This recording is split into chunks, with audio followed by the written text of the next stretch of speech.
मुंबई महानगरपालिकेचा प्रचार जो आहे ते शेवटच्या टप्प्यामध्ये आलेला आहे। खरंच ठाकरेकडून जे आहे ते यावर्षी या वेळेस जे आहे ते प्रचारात शाखांना भेटी देण्यात शेवटपर्यंत शाखांना भेटी सुरू आहेत।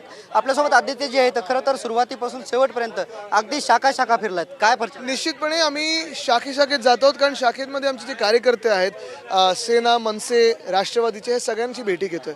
महत्त्वाची गोष्ट हीच आहे की प्रत्येक आमचा उमेदवार घरोघरी जाण्याचा प्रयत्न करत आहे। मुंबईची सेवा तर अनेक वर्ष केलेली आहे आणि आता पुन्हा एकदा ती सेवा करण्यासाठी आम्ही तयार आहोत। प्रचार करताना मुंबईकरांचा काय अनुभव आला? नेमकं मुंबईकरांची आता मागणी काय असणार आहे शेवटच्या मुंबई पूर्णपणे आमच्या सोबत आहे।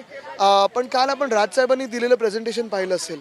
एका बाजूला आम्हाला बांगलादेशी हिंदू मुस्लिम जातीत समाजात किंवा हे मंदिर बांधलं असं केलं तसं केलं ह्याच्यात व्यस्त ठेवलेलं आहे, पण दुसऱ्या बाजूला अदानीच्या घशात अख्खी मुंबई आणि अख्खा महाराष्ट्र हा टाकण्याचा प्रयत्न होत आहे। ते आम्ही होऊ देणार नाही, मुंबई लुटू देणार नाही, हा निर्धार मुंबईचा आहे। दोघे बंधू एकत्र आले, कोणता तीर मारला असं देवेंद्र फडणवीस म्हणाले।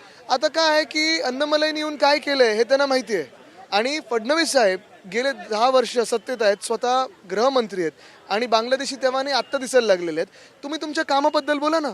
ही निवडणूक गटर वॉटर मीटरची आहे, तुम्हाला जर प्रशासन कळत असेल तर त्याच्यावर बोला। विरोधकांना आमच्या विरोधात उमेदवारच मिळाले नाहीत असंही फडणवीस म्हणाले टीव्ही9च्या मुलाखतीत।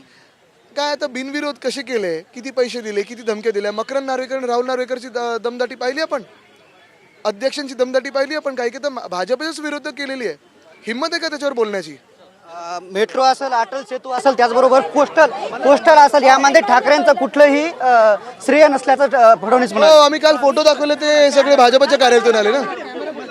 जे होते अमित ठाकरे, कॅमेरामॅन संतोष कदमसह मी रमेश चंडके, टीव्ही9 मराठी, मुंबई।